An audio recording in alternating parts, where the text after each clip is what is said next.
الفيديو اللي غادي نشوفوا فيه أجمل الملاعب اللي كيجهز المغرب لاحتضان كأس العالم 2030 وكأس إفريقيا 2025.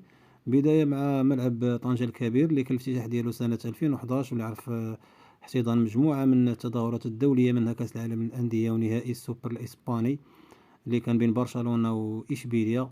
هذا الملعب غادي يعرف واحد المجموعة ديال التطورات، بحيث أنه غادي ينتقل الطاقة الاستيعابية ديالو من 45 ل 65 ألف متفرج، وذلك بعد إزالة الحلبة المطاطية ديال الملعب. والملعب حاليا تعرف مجموعة من الأشغال.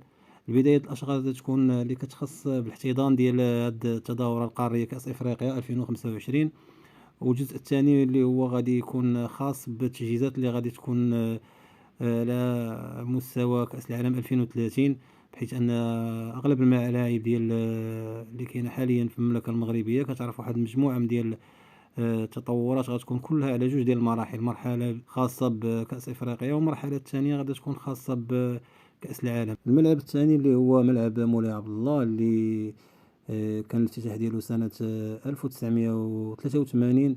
الملعب الوحيد في المغرب اللي كان غادي يتم الهدم ديالو بصفة كلية وإعادة البناء ديالو. الملعب في الأول كانت الطاقة الاستيعابية ديالو 52 ألف متفرج. حاليا كنشوفوا النموذج اللي غادي يولي عليه الملعب، حيث أن الملعب غادي يكون مغطى بطريقة شبه كلية، وغادي تكون الطاقة الاستيعابية ديالو بين 70 و 80 ألف متفرج. هذا الملعب غادي يكون عنده تجهيزات خاصة، بحكم أنه غادي يكون عنده شاشات عملاقة داخلية وخارجية كذلك. وغادي يتم تجديد جميع المرافق الداخلية وتزويده بمرافق خارجية.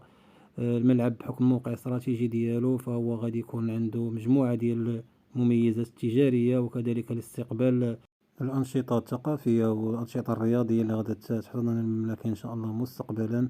الملعب غادي يتم الربط ديالو بشبكة الترامواي والباصواي، وغادي يكون الولوج ليه بكل سهولة لمدينة الرباط والمدن المجاورة لها، بالأخص الرباط وتمارا.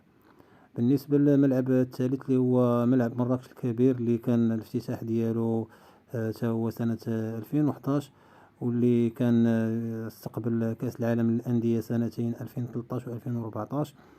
الملعب تا هو كذلك غادي يتم إلغاء الحلبة المطاطية اللي فيه، وغادي يتم تزويده بمدرجات إضافية. هذا الملعب يعتبر هو الملعب الوحيد اللي كياخد الشكل المربع في المغرب. المرحلة الأولى ديالو غادي تكون هي تجهيز الملعب لاحتضان كأس إفريقيا 2025. المرحلة الثانية غادي تكون هي التجهيزات الخاصة باحتضان المملكة لكأس العالم 2030. الفرق بين كأس إفريقيا 2025 وكأس العالم 2030 هو أن المعايير اللي كتطلب الاتحاد الإفريقي ماشي هي المعايير اللي كيطلب كأس العالم، وكذلك المدة الزمنية اللي فاصلة بيننا وبين 2025 ماشي هي 2030، 5 سنوات. راه فرق كبير كيتبناو فيه يعني مرافق أكثر وإمكانيات أعلى، وحتى التكنولوجيا كتكون تطورات بين سنة وأخرى. هادشي اللي كاين في هاد الفيديو، شكرا وإلى اللقاء.